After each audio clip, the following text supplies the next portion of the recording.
আশীর্বাদ শপিংয়ের ভ্লগগুলো দেবো করে আর দেওয়াই হচ্ছে না। তো যাই হোক, this is the part 1 of the আশীর্বাদ শপিং ভ্লগ সিরিজ।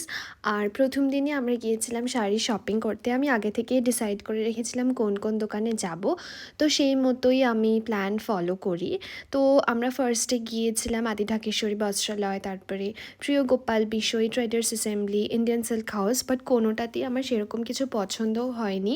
লাস্টে গিয়েছিলাম আদি অক্ষয়, আর তারপরে ওখানেই আমার এই রানি পিঙ্ক কালারের শাড়িটা পছন্দ হলো, আর এই শাড়িটা আমাকে সপ্তর্ষি কিনে দিয়েছিল। তারপরে আমরা গেলাম ক্যাম্পেরিতে।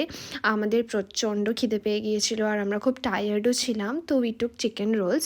আর এইটা আমার ক্যাম্পেরিতে আই থিঙ্ক খুব সম্ভবত সেকেন্ড ভিজিট। তারপরে একটু পাপড়ি চাটও খেলাম।